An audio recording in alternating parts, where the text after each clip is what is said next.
From the beginning of the history of the people of this world, war has characterized this world. There have always been conflicts, right? Disputes. There have always been wars and disagreements among different groups of people, among the nations of the world. And if it's not a war, it's the threat of war, or the consequences of a war that people live with for generations sometimes. In Daniel chapter 10 through chapter 12, an angel tells Daniel about wars and conflicts that will follow his people all the way until the end of time. All the way until the plan of God for his people has been accomplished in them. In chapter 10, Daniel has been praying, and he's been fasting. He's been weeping for his people because of their sin against God, because of their rebellion. He has been weeping because they're still living in a foreign land, even after they had been given the opportunity to leave and to go home and to go back to Jerusalem, to rebuild the temple, to rebuild the city. But most of them had chosen to remain in that foreign land. They had chosen to remain there because they were content to live in disobedience to God. They ignored his command to rebuild the city that he had given them. So in chapter 10, Daniel is weeping and he is fasting, and he's been doing that for 3 weeks.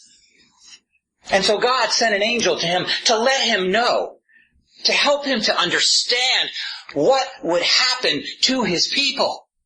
Not just what would happen to them now that the 70 years of their captivity were over, but to let him know what would happen to them in the future, all the way until the Messiah returns and sets up his kingdom and gathers his people together in that kingdom forever. But up until that time, this angel is about to show Daniel and tell him there will be wars, there will be conflicts, there will be suffering for them. And Daniel's been praying for 21 days, 3 weeks. He's been fasting for 3 weeks.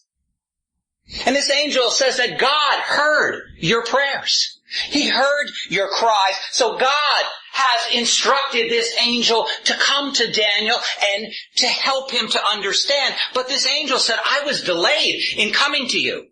I was delayed for 3 weeks. I was hindered because a demon was hindering me from coming. And if it wasn't for another angel by the name of Michael, he says, I wouldn't be here at all. He came and helped me, and that's why I stand before you today. In verse 13 of chapter 10, this angel tells Daniel, Michael helped him, but he says in verse 1 of chapter 11, I had to help Michael. He says it was in the first year of Darius the Mede, 539, 538 BC, in the reign of Cyrus. It was several years ago, this angel says. He says, I arose and I stood up for him. I became an encouragement to Michael. I was the one who strengthened him. I was the one who helped and protected him. I was a help for Michael. I think we can learn something from these two angels, can't we? That we as God's people are to encourage one another. We are to be a help to each other. We are to work together. Why? Because what we do for the kingdom of God has eternal value, so we are to work together for His glory, for the glory of Christ, for the glory of God. And so this angel says, I helped Michael. It was several years ago. It was the time when the decree was issued by Cyrus. It was the time when Cyrus allowed your people, Daniel, to go home. He gave them permission to return to Jerusalem.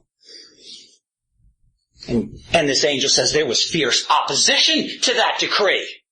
There was opposition in the spirit realm. And it took 2 angels in order to make that decree a reality. Why? Why is that? What was so important about going back and rebuilding the city of Jerusalem? Well, it's because that is the city where the Messiah would enter, isn't it? Where he would enter as a king. It's the place where he would also die. Where he would die for the sins of his people. Where he would die for the sins of the world, for our sins. And if the enemy could stop that from happening, if he could stop the rebuilding of the city, maybe he could stop the Messiah from coming and dying and crushing his head and destroying his power. But Daniel didn't know that there were these forces that were working behind the scenes of history, trying to influence the nations and the world, influencing them either for God, for the people of God. He didn't know that there were forces that were working against those who were influencing the world for God, those who were warring against God and his plan for his people and for us. And this angel and Michael have been engaged in that battle behind the scenes of history. We're not on our own. The good news is that even when the enemy works against us, there are forces in heaven who stand with us and work together with us in the battle. And now, this angel says, verse 2, I tell you the truth. I want to show you. I want to show you what's going to happen to your people, Daniel. He says, behold, verse 2. Pay attention, Daniel. 3 more kings are going to come. They will arise in the Medo-Persian Empire. And then he says a fourth king will arise. 486 BC, another king did come, and this king will gain more riches than all of them, just as the angel said he would. And who is that? What king is that? That's King Xerxes the First, also known as Ahasuerus in the book of Esther. And this angel says he will arise and he will become strong. And as soon as he becomes strong and powerful through his riches, he will use his riches and he will arouse and stir up his entire empire, and he will mobilize his people and they will attack. They will use their 1,000,000-man army. Some have said 2.5 million. Largest army ever assembled. And he will take that army, and this angel says in verse 2, he will use it and bring it against the realm of Greece. Greece really wasn't an empire when this was written in 536 BC, but this angel says, even though he will bring this army against them, that he won't be able to conquer them. Not even with that army, he won't be able to conquer them. But the Greeks never forgot the attack by Persia. And they looked for revenge. And this angel says that revenge will come, verse 3, when a mighty king will arise. A king in Greece. And he will get his revenge on the kingdom of Persia. And who is that? It's Alexander the Great. He arose in 334 BC, and his first attack was on the kingdom of Persia, and by 331 BC, he had totally destroyed them, just as this angel said he would. He then, Alexander, will rule, it says, the world with great authority. He ruled from Europe all the way to Afghanistan. He had conquered the world. And we are told that he wept because there were no more worlds left to conquer. And he will do as he pleases, this angel says. But remember, Alexander hasn't even been born yet. He wouldn't be born for another 246 years. But, this angel says, verse 4, his rule will only last for a short amount of time. And that's true, isn't it? We know that. As soon as he has arisen, and after only 10, 11 years after his military conquests, the age of 33, he died. And his kingdom will be broken up, this angel says, parceled out and divided towards the 4 points of the compass, towards the 4 winds of heaven, to the north, the south, the east, and the west. And we read about that, didn't we? Daniel chapter 7, Daniel chapter 8, we saw how his empire would be divided among 4 generals. But this angel says, it won't be divided to his descendants. It won't be divided and given to anyone in his family. Well, Alexander had 2 sons, but both of those sons were murdered. And so, this angel says it won't be divided according to his authority that he had, that he wielded, because his sovereignty will be uprooted and given to someone else. Alexander had no part in who was going to rule his kingdom. He had worked so hard to build it. And yet for the next 21 years, his generals fought over who would get his kingdom. And finally 4 of them did emerge. And history tells us who they were. Once again, God has given us history before it has even occurred. He has written it down before it has even happened. And so then this angel draws our attention to 2 of those generals, to 2 of those families, 2 of those dynasties. They are the Seleucids, who would eventually rule in the north, in the area of Syria. And they are the Ptolemies, who would eventually rule in the south, in Egypt. That is north and south of where? North and south of Jerusalem. Jerusalem is the center of God's compass. Jerusalem is the center of the world, according to God. And so these 2 dynasties will oppose each other for 200 years. 200 years they'll fight in the war. And who do you think got caught in the middle of it? Who do you think got caught in the crossfire between these 2 dynasties? Jerusalem did. The nation of Israel did. They would be a part of the battleground.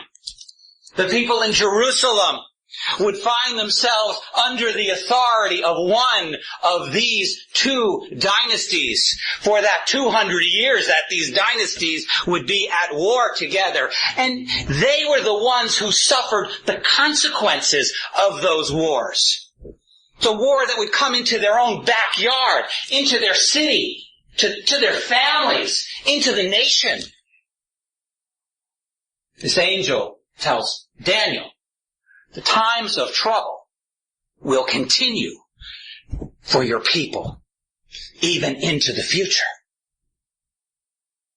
And then he says in verse 5, let me give you the way it will unfold. Let me give you the details of how this will happen. He says this, then the king of the south, the Ptolemaic family, the ruler in Egypt, he will become strong along with one of his princes. That would be the king in the north. He wasn't stronger than the king in the south to begin with. Who knew? God knew.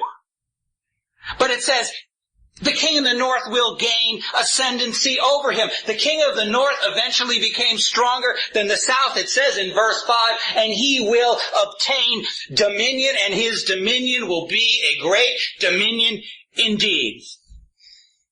Nobody knew that, except God. And so these two kingdoms are constantly fighting. They're constantly battling with each other. They become bitter enemies. But they realized this wasn't getting them anywhere. And so it says this in verse 6, after some years, the two families, these families in the north and the south, will form an alliance, a peace treaty. And how will they do that? Well, this angel and history tells us how. It says this in verse 6, the daughter of the king of the south, whose name was Berenice, she will come to the king of the north, to the king of the north, right? And she will carry out a peaceful agreement. She'll marry the king of the north. That was a way to unite the families. That's what they did. She marries the king of the north. That way they could strengthen their political alliance, and maybe there could be peace between them. But there was one problem. The king of the north was already married. And so he divorced his first wife and he sent her into exile. But she didn't like that arrangement very much. And so she had Berenice, her son, and her servants all killed. She, it says, verse 6, will not retain her position of power. But his first wife didn't stop there. She poisoned her ex-husband. She killed him. And then she put her own son on the throne in the north. It says in verse 6, and nor will he remain in power. Her son died after only 2 years. He fell off his horse. And Berenice, she, verse 6, will be given up along with those who brought her in. The plan to unite the two empires failed. And the one who sired her, this angel says, her father, he died. And those who supported her, her ex-husband or her dead husband, he was dead. But it's not over yet. It says in verse 7, one of the descendants of her line, the brother of Berenice, will arise to rule in the south, in his place, in place of his father. And he, Berenice's brother, will come against their army. He attacked the Seleucids in the north. Why? He wanted revenge, right? He wanted revenge because they killed his sister. And so he comes against the fortress of the north, and it says he'll deal with them. He will pay them back in blood for what they have done. He'll display his strength, it says in verse 7. And he took this, verse 8, their gods, their metal images. He took their precious vessels of silver and gold. He took the wealth from the north and he brought it to the south. It says he will also take them into captivity. He took thousands of them as slaves back to Egypt. Who would know this kind of information except God?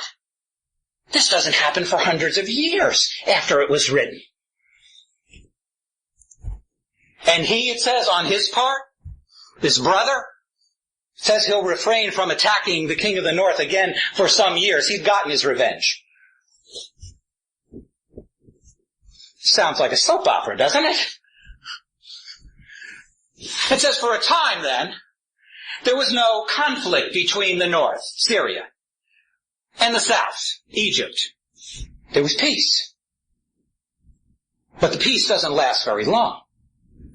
It says in verse 9, then the Ptolemies in the north, in Syria, the latter, they'll attack the south, 240 BC. 240 BC, they enter the realm of the south. They went down to Egypt and says, but they won't be able to conquer them. And so they'll return to their own land. But they still wanted to conquer them. So, it says, verse 10, his sons, whose sons? The sons of the king, who were in succession in the north. They mobilize an army, verse 10. They assemble a multitude of forces. But it says in verse 10, one of them, one of those successors, one of those two brothers, dies. And that leaves one remaining brother, a man by the name of Antiochus the Great. And he is the one in this verse who, it says, assembled a great army of over 75,000 men. And this angel says in verse 10, he will keep on coming against Egypt. He will overflow them with his army, and his army will pass through the land that he may wage war up to and into the land of Egypt. Into their very fortress, it says. Well, as you might expect from our story, the Ptolemies didn't care for that. And so, verse 11, it says, the king of the south will be enraged. Naturally. And he will go forth with an army. He went forth with an army of 73,000 men. And they'll fight against the king of the north. Isn't it amazing the detail that God has given us? The detail that we can verify through history? Then, it says, verse 11, the latter, the king of the north. And who is that? Antiochus the Great. Gotta stay with the names, it's tough, I know. Antiochus the Great will raise a great multitude of forces, but that multitude will be given into the hand of the former, the king of Egypt. He's got a big army, but he can't win. Egypt defeats him. And when this multitude is carried away, his heart, whose heart? The king of the south, right? He's just one. It says his heart will be lifted up. He'll celebrate because of his victory. Finally beat the north. And then he will cause, it says, tens of thousands of them to fall. But this victory didn't last very long. Verse 12. It says, yet he will not prevail. It says, for the king of the north, under Antiochus the Great, will again come against the south. Here we go again, right? It says he raises a greater multitude of soldiers. If it's 75,000 didn't work, maybe more will work. And so it says this, after an interval of years, and we know how long, 13 years later, he came again and he pressed his army and his equipment and his cavalry, his foot soldiers, his elephants. He brought them all against the south. Now in those times it says that many will rise up against the king of the south. They didn't like Egypt. They didn't like being under the domination of Egypt. So Antiochus the Great was able to gather to himself people from other nations. And who do you think were some of those people? Well, Jerusalem at that time was under the control of Egypt. And so some of them will join forces with them, with him. They will follow Antiochus the Great down into Egypt. They are, this angel says to Daniel, verse 14, they are violent ones. Literally in Hebrew, the sons of breaking. What does that mean? They are the ones who have broken away from following the commandments of God and have decided instead to follow Antiochus the Great. They will follow him. From among your people, this angel says. And they will lift themselves up he says, they will lift themselves up. Why? This angel says, in order to fulfill the vision that they have, that if they could just get Egypt away from them, then they would maybe have their freedom. Maybe they would have their independence. Maybe Antiochus the Great would allow them to rule themselves if they could help him defeat Egypt. And so they'll side with him. But, verse 14, this angel says they'll fall down. They won't be successful. They won't succeed. What they'll do is they will trade one taskmaster for another. And so it says the king of the north will come into Egypt. He'll raise up a siege mound. He'll capture a well-fortified city. And the force of the south won't stand their ground. It says even the choicest of their troops will have no strength. And they'll be defeated. They won't be able to make a stand. Egypt is defeated. And the king of the north, Antiochus the Great, he will do as he pleases, it says in verse 16. No one will be able to stand against him. He's finally on top. He's finally won. And then, interesting, look at verse 16, it says this, he will come into the beautiful land for a time. What is that? Comes into the land of Israel. He comes to the city of Jerusalem. They're no longer under the domination of Egypt. Now he rules Jerusalem. It says he will come. He did come in 198 BC. He ruled over the city, and the first thing he did was to reward those who had followed him. But in the end, verse 16, this angel says, what will their reward be? The reward to them will be a reward with destruction in his hand. He will deceive them into thinking he is their friend. And he will set his face, it says, verse 17, to come with the power of his whole kingdom. It's true. The city of Jerusalem, the nation of Israel, has only traded one taskmaster for another. They had been deceived by him. But the real question on the mind of Antiochus was this. How could he come up with some kind of agreement with the south? So maybe he could continue to have dominance over them, but at the same time keep the growing power of Rome away from him. Rome was starting to grow in their power and their influence in the world. So what was he to do? So he came up with a plan. And here's his plan. Verse 17. To bring a proposal of peace, which he will put into effect. We've heard this before, haven't we? We hear it today. A peace treaty. Let's bring a peace treaty, and everything will be well.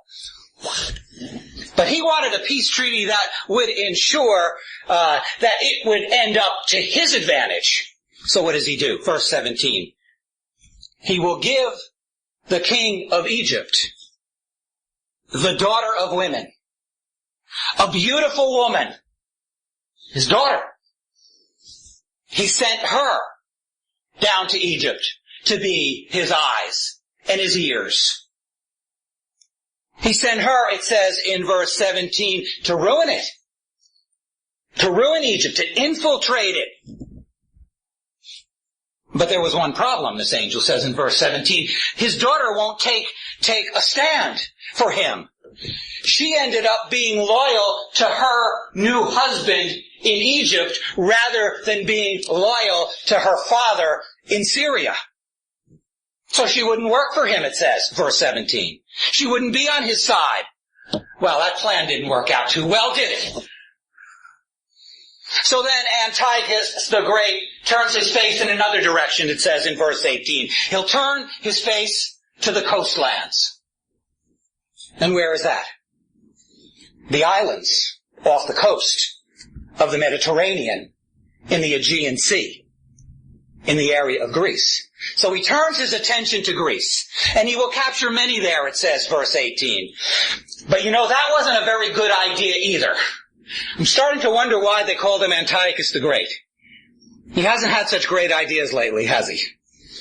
Because that aggression, that attack on Greece brought him into opposition with another enemy. Brought him into opposition with the Empire of Rome. And they were becoming very powerful. Oh, and besides that, Greece was under the protection of Rome. And so, verse 18, a commander was sent from Rome. We know his name, Lucius Scipio. He was a general, he was a statesman. And he will come, it says, and put a stop to that aggression, to his scorn, to the disrespect that Antiochus has shown to the Roman Empire. And so, we know from history in 190 BC, Antiochus the Great was defeated by Rome. Moreover, verse 18 says, he will be required to repay him, to repay Rome for that scorn. So the Romans sent Antiochus back home to Syria with less land than he had before, and they told him that he was obligated to pay them for the entire cost of the war. So Antiochus has to come up with the money every year to pay them back for his aggression. Wow. Like I said, he hasn't had such good ideas lately, has he? And so he goes home to Syria. But verse 19, things weren't much better there. Because it says he will stumble and fall and be found no more. When he got home, he tried to raise money by raiding the temple of his god, and the people didn't like that, and so they assassinated him. Wow. And so in his place, verse 20, another one will arise, another king in the north, the son of Antiochus the Great. Well, he's got a mess on his hands, doesn't he? He's forced to collect a lot of money to pay for his father's war, for his father's mistakes.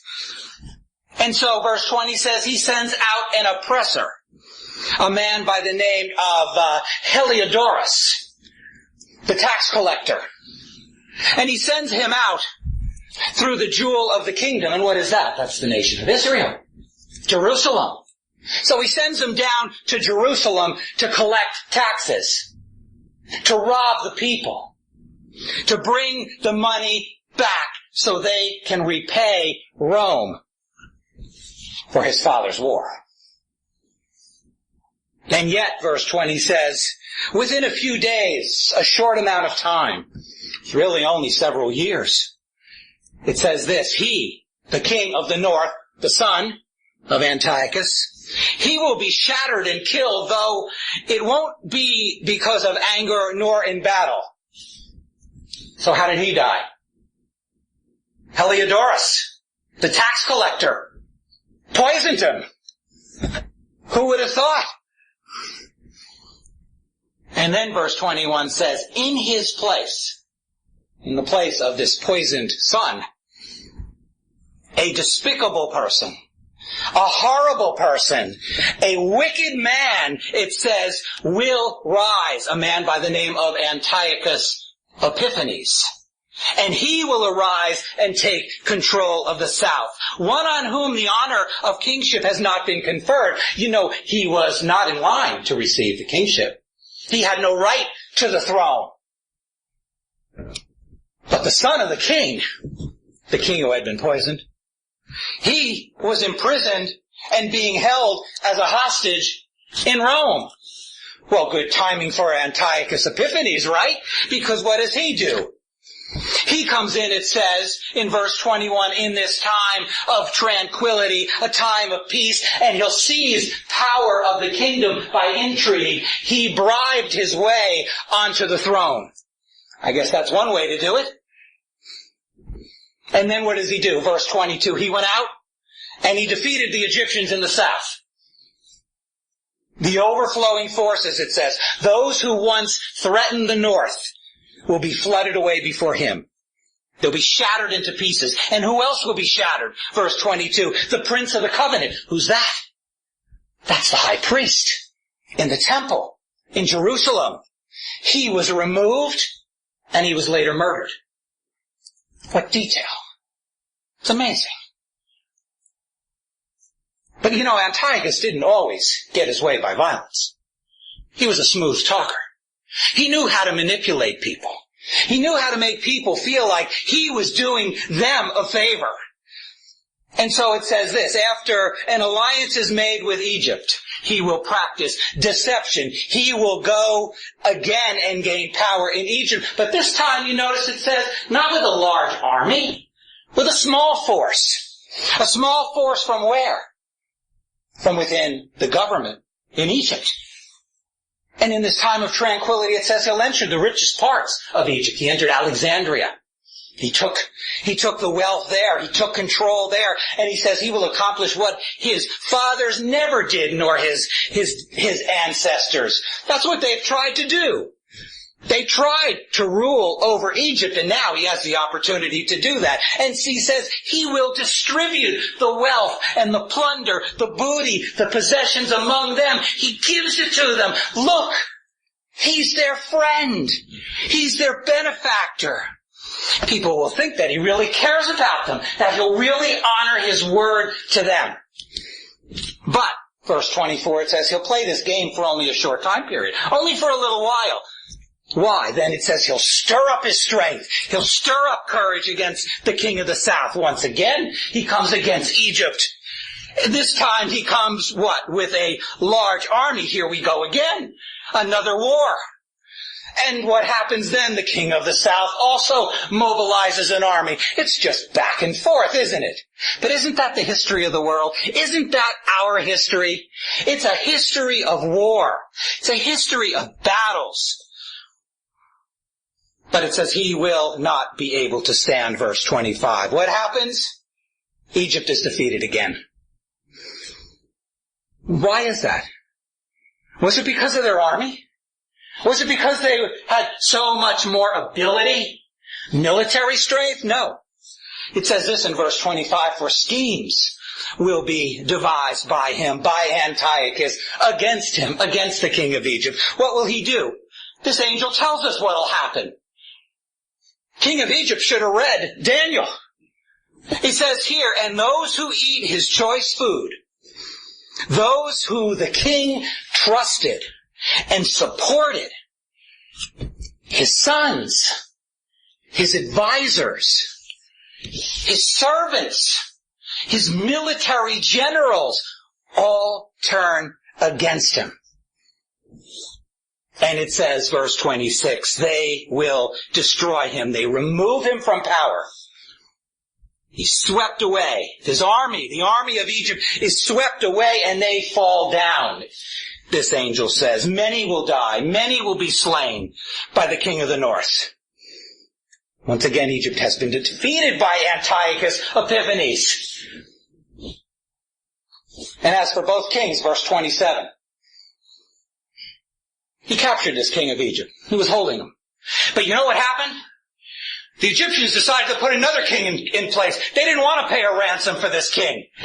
And so here he sits with Antiochus, and Antiochus can't collect any money for him. So he wants to sit down with them. Maybe they can work something out. Maybe they can work out an agreement. And so it says they sit down, verse 27. They sit down to discuss how to end these hostilities. How can we make this work? It says this, though. They're going to lie to each other when they're sitting down at the peace table. Their hearts will be intent on evil, it says, and they will speak evil lies to each other at the same table. We see that today sometimes, don't we? In negotiating the peace treaties, people sit down and they just speak lies. That's what these two leaders will do. They will speak lies, it says, but that won't even succeed. They won't even be able to agree, even in speaking lies to each other. The negotiations just fall apart. Why? It says because the end is still to come at the appointed time. The Egyptians work out their own differences. They decide to have two kings at that point. So they don't need Antiochus anymore. So Antiochus decides to go home. Verse 28, he returns to his land, but at least it says he has money. He has plunder. He has wealth from Egypt. But on his way home, where does he stop? Where does he have to go through to go from Egypt to Syria? He has to go through Israel. He has to go through Jerusalem. And so, there's been some talk in Jerusalem. There's been a rumor. They think Antiochus has been killed while he's down in Egypt. I don't think there were many tears shed that day when they heard that. In fact, they got rid of the high priest that was in there. They put another one in. And Antiochus thought that they were all revolting against him. And so, it says this in verse 28, his heart was set against the Holy Covenant, against the nation of Israel, against the city of Jerusalem. And so, it says, he will take action. And we know from history what he did. 168, 167 BC. Antiochus Epiphanes entered the city. He desecrated it. He desecrated the temple. He slaughtered over 80,000 people.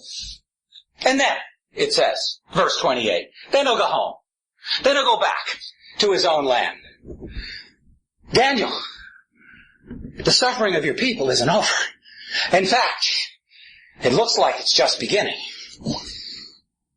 And then it says this, verse 29. At the appointed time, he, Antiochus Epiphanes, will return again and come into the south again. He goes back to Egypt. But at least this is the last time. So last time he goes. And this time it says, this last time, verse 29, it won't turn out like it did the first time. He doesn't get much wealth. He doesn't get what he wanted like he did before. And why is that? Well, the angel says, verse 30, for the ships of Kittim will intervene. Well, who's Kittim? What's Kittim? It's another name. It's an old name for Cyprus. There was a Roman fleet, a fleet of warships that were anchored off the coast of Cyprus. At this time and this moment, who could know that except God? And so it says, verse 30, they will come against this king, Antiochus Epiphanes, and they will stop him. That's why he's not successful in Egypt. Rome intervenes to protect them with their fleet of ships. When this was written, there wasn't even a Rome. There wasn't a fleet of ships. Therefore, it says, verse 30, this king, Antiochus Epiphanes, will be disheartened. That's understandable, right?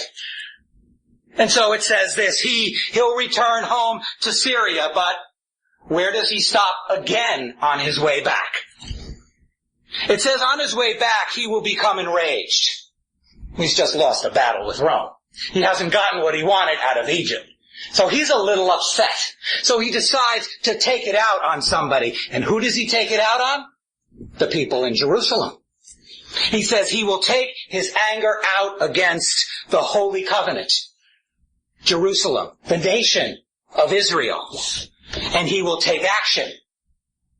And he will come to the city. He will come back to the city. The first thing he does, it says, he'll show regard for those who will forsake the God of Israel. Those who will side with him. Those who will bow down and worship his gods, his idols. Those who will abandon the God of Israel.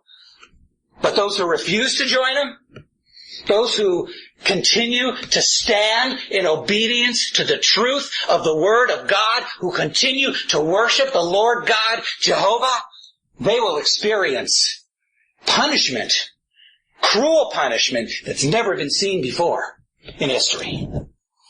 Verse 31, it says, the forces from him, from Antiochus, will arise and he will desecrate the sanctuary fortress.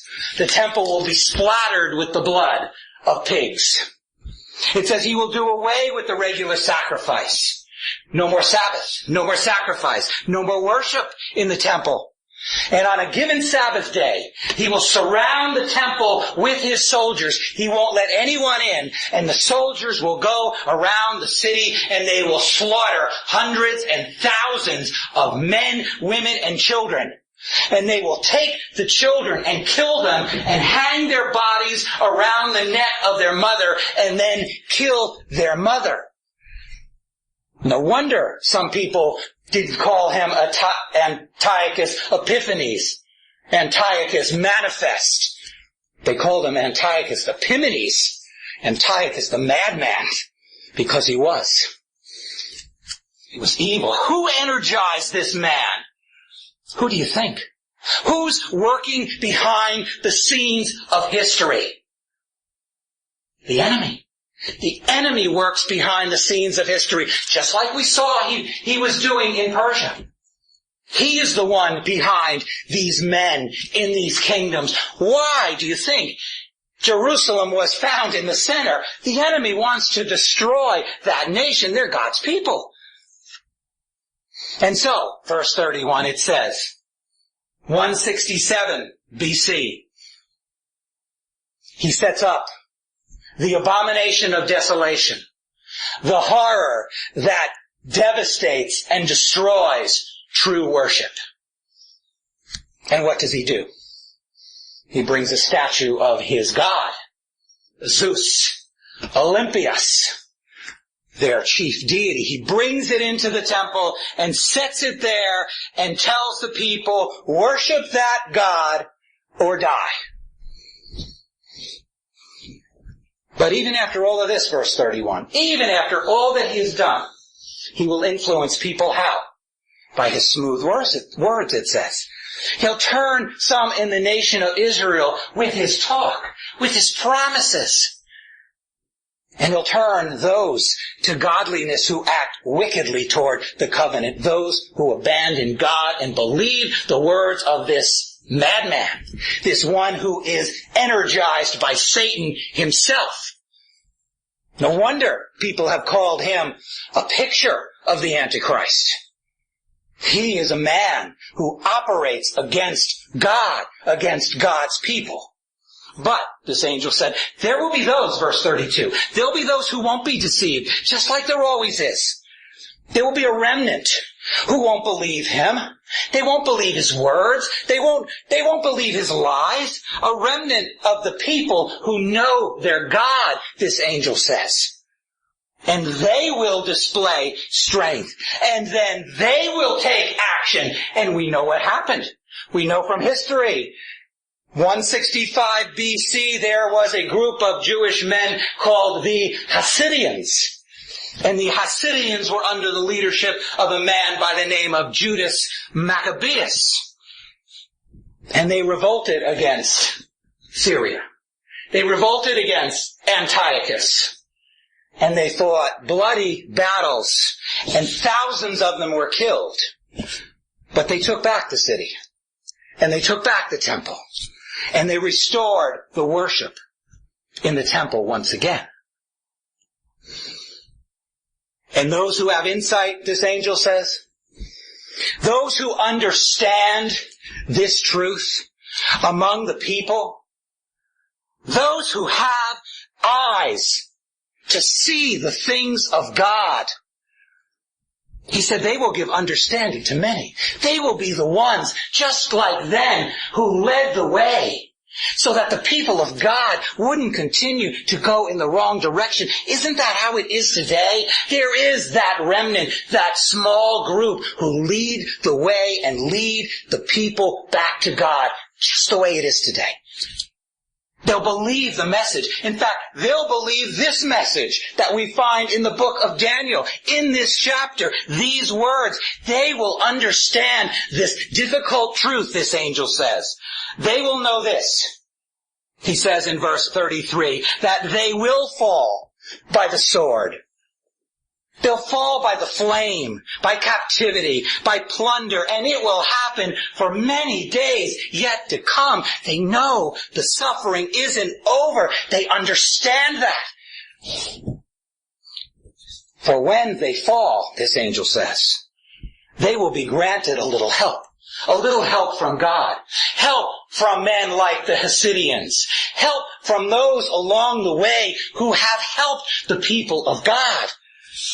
But, this angel says, here is a warning. Many will join them. Many will join these committed believers. But they will join them how, he says? In hypocrisy. Mark this angel says. There will be chaff among the wheat. There will be unbelievers among the believers. And some of those, he says, some of those who have insight, some of those who understand, some of those who are committed to God, he says this, they will not necessarily be spared. He says they will fall. They will die. They will be killed. And why? He says they'll know why. Those who have God's perspective know why. And why is that? Well, here's the answer in verse 35. He says, for this purpose. Here is the purpose why they will suffer. Here is the reason why they will die. For this, to refine them, to bring them to God, to purge them, to burn off their sin, to make them pure and holy and set apart to God so that they might be vessels who honor Him, who are worthy of Him. Isn't that what God is doing in us today? Isn't that why suffering comes into our life? To burn off the sin in our life and to bring us to God, to bring us into a closer relationship with Christ. That is so hard to understand sometimes, isn't it? Why we have suffering, why we have difficulties. What is it really doing in our life? God is using it. The enemy may want to use it to hurt us and destroy us, but God uses it to conform us to the image of Christ. Until when? This angel says, until the end time. Until the Messiah comes back. Because it is still to come, he says. Because the appointed time has not yet arrived, so this suffering will continue. The process goes on until Christ returns for His people, for the true Israel, for those who truly belong to Him. It's amazing, isn't it? It's amazing the precision, the accuracy of the Bible, the accuracy of this word in these verses. It's an outline of history with all of the details of that history written in a book in the Bible, written before any of those events ever took place. It's an outline that has been written not only here, it has been written in heaven. Before the foundation of the world, all of this was laid out and etched into eternity, and it has come from God through this angel and given to Daniel, and now it's been given to us, just like it's been given to God's people throughout history. We're without excuse, aren't we? What excuse do we have at this point? History has confirmed these words. There's no mistake. You don't even have to be a believer to understand that. Don't you think that's why He gave us all these details? So we would realize that what we have in front of us truly is the Word of God? The entire book, the entire Bible, New Testament and Old Testament. It's the Word of God. How can we ignore what we have read when He's spoken to us so clearly? How can we ignore the word He has given to us, what He has written, what He's ordained? He will accomplish. He'll accomplish it how? According to His word, according to what He said. And He'll accomplish it, He'll bring it to pass. Everything He says that He will do, He will do. Every word in this book. And He'll do it for His people, for the nation of Israel, for the remnant from that nation who will be saved, and He will do it for us who believe. How will we escape? How will anyone escape who neglects so great a salvation as he has laid out before us here. How will we escape the chastening hand of God? How will we escape his discipline if we choose to neglect and to ignore what he has told us that we are to do as his children, how we are to bring honor and glory to his name, to the name of Christ? How will we escape if we neglect what he has brought before us today?